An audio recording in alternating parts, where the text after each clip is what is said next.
This video is brought to you by Gamersubs. Use code MHB at checkout for 10% off your next order.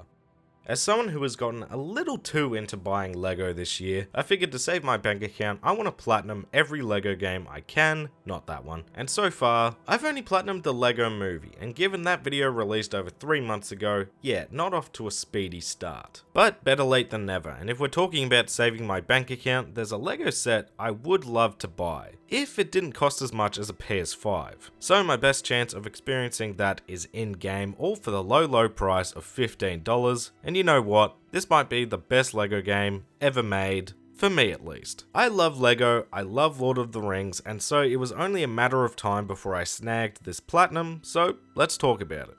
Be sure to like the video, comment below some LEGO platinums you'd like to see next, subscribe so you don't miss out on future videos, and go over to twitch.tv/MayorHairBear if you want to catch some of these platinum journeys live. Now, if you've platinumed a LEGO game before, you know what to expect, but in case you're new, according to PSN profiles, LEGO Lord of the Rings scores a 2 out of 10 in terms of difficulty, requires 2 playthroughs, and should take around 20 hours to complete. Pretty straightforward, and yes, this game follows that same LEGO formula we all know and love. If you don't know what LEGO Lord of the Rings is all about, then I can't help you, and honestly, I don't even want to know you. Go watch the greatest trilogy of all time, and then I'll allow you to return. The first step for every LEGO game is to simply play through the story mode. You can blast through it, you can try and do as much as you can, but regardless, you're playing all these levels again, and it's from this step alone, you're guaranteed to unlock 20 trophies. One for completing each level,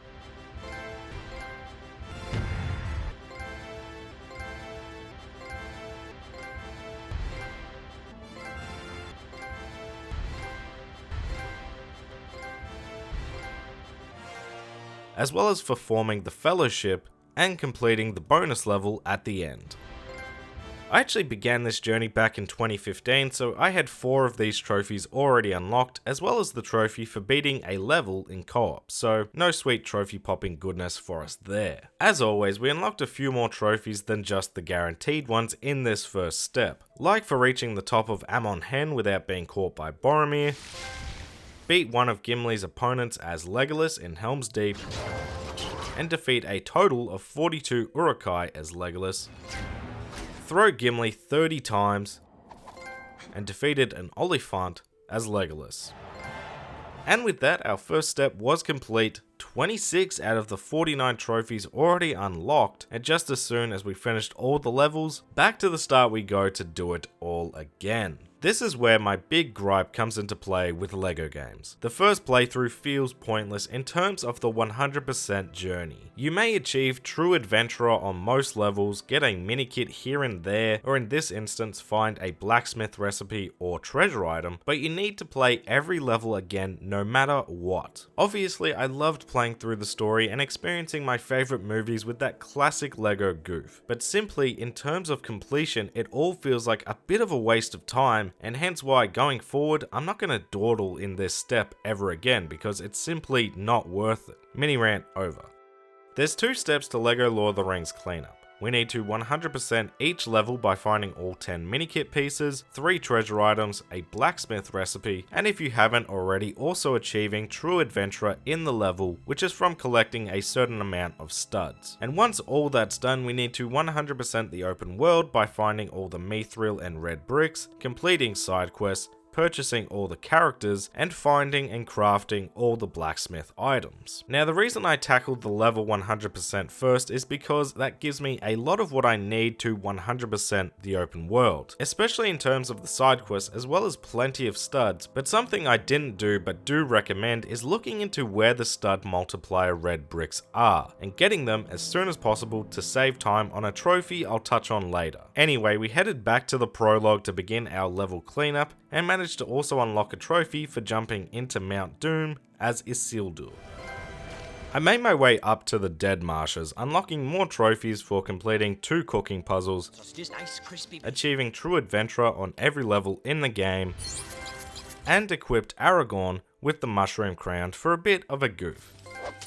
But it was around this point, I can't lie, I was a little burnt out. I should mention, I started this journey back in May, and it was around this point where I was over replaying the same levels I just played. I was packing to move states, and I was running out of time to finish the game before needing to send my things off to the shipping company. So I packed up my PS3 and sort of just forgot about this journey. I knew I wanted to come back and grab the platinum, but I was okay with giving the game a break. I didn't think I needed a 6-month break, but hey, in November I finally picked the game back up again and continued onward. I smashed through the remaining levels pretty quickly once I came back, but to my surprise, you don't actually get anything for that. No trophies for mini kits or all recipes or all treasures, just good job on increasing your total percentage, now move on to the open world. I'm old at this point, I remember the days when LEGO games had hub worlds, and I'll be frank, I never really cared for the change to open world, but I think I finally get it because holy hell did I have fun during this portion of the platinum. Going through Middle Earth on your own journey was something that honestly was incredible for a fan of the series. And what's even better, unlike the levels where I needed to look into guides for all the collectibles, I didn't need to do any of that with the open world. Most collectibles appear on the map, and the more areas you complete, the more red bricks you unlock, the easier it is to 100% each area. Is it the same thing in a different area most of the time? Yes, but as someone who started in the Shire and made our way through chronologically all the way to Mordor, it was like I was on my own journey to destroy the One Ring, just in this case it was snagging the platinum. So as we ventured from the Shire, completing all the areas along the way, I managed to grab trophies for travelling to the Troll Shores as Bilbo, used the Ent draft on Pippin, and by that I mean smacked him with it, crafted the fire and ice bows, completed 20 fishing minigames perfectly, aka press button when shiny, travelled to Isengard as every playable hobbit, that's Frodo, Sam, Merry, Pippin, Rosie and Bilbo, which took a while to register for me, but we got there eventually, and rather simply, walked into Mordor. Obviously from that last trophy, you can gather that we were at the final step for completing the open world as we made our way through Mordor, unlocking trophies for collecting all the red bricks, completing all fetch quests, collecting all the mithril bricks, which in turn let us craft all the mithril items, unlocked all characters in the game, which I briefly thought was bugged back in Mordor, but realized 2 characters were tied to the blacksmith, and of course obtained 100%. It would have been awesome to have the platinum pop at this moment, but unfortunately I forgot about quite a few miscellaneous trophies until now. So almost immediately after, I finally dressed up a character in all treasure items, unlocked all the map stones in Middle Earth, which I know doesn't make a lot of sense, but you can fast travel to map stones without having them unlocked. You have to actually use them, so this one took some time to figure out which ones I was missing. Used the skeleton sword and disco file in order to turn an enemy into a skeleton and make them dance.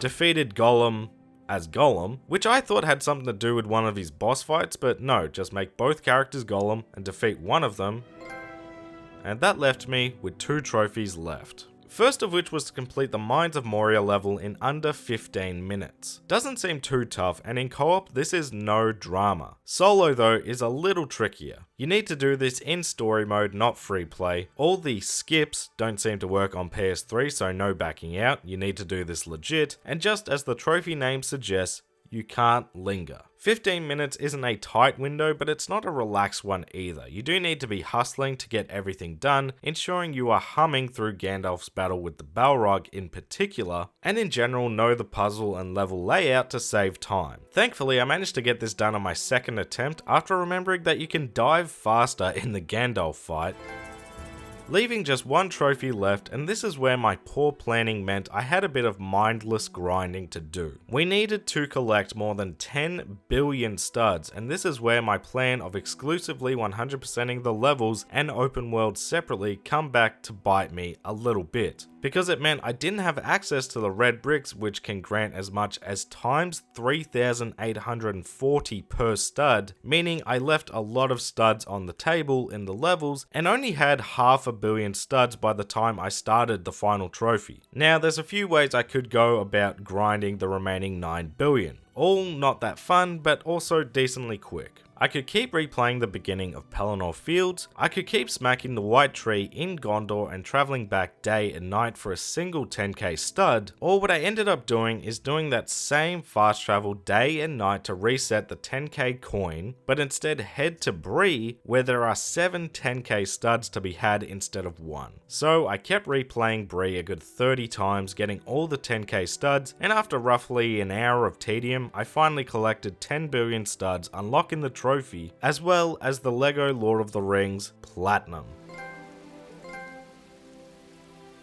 So after 26 hours in total, took my sweet time on this one, what did I think of LEGO Lord of the Rings Platinum and the game in general? As for the game itself, honestly this was such a joy to play. I love what LEGO games do with each IP, and Lord of the Rings is no different. It's funny, it's interesting to see how they transform the films into LEGO, both the story and how they turn scenes into levels, and as such a big fan of this series, I just adored my time in the game. The Platinum is where I'm a bit more mixed, but overall I love it. Again, I do wish the story mode felt more integral to the completion percentage rather than a thing to check off before completion begins. It just makes it feel needlessly repetitive at times. But even with that being said, I had so much fun in this game and exploring Middle Earth, talking to all the NPCs, finding the playable characters, solving the puzzles to unlock everything, the fan service with the trophy names alone. It was truly amazing and honestly might just be a new addition to my top 10 favorite Platinums. Again, a little biased, but hey, I like what I like and this was an experience I won't soon forget. But I suppose I best tackle LEGO The Hobbit soon? See if that's also a downgrade? Thank you all so much for watching. Make sure if you did enjoy the video to leave it a like because it helps let me know that you enjoyed yourself. Comment below some more LEGO games you want to see get Platinum next. Thank you to all the channel members for that extra level of support, and special thanks to those in the Bear Club, G&T Puppy, Jackie White, Nugget, and Dark Wolf. It really does mean a lot to me. If you're new to the channel, make sure to subscribe, go give my socials a follow if you fancy at MayorHairBear, join the Discord server to have a chat, go and chuck me a follow on Twitch if you want to see some of these Platinum journeys live, or MayorHairBear VODs if those pesky time zones don't line up for you, and I'll catch you all in the next video.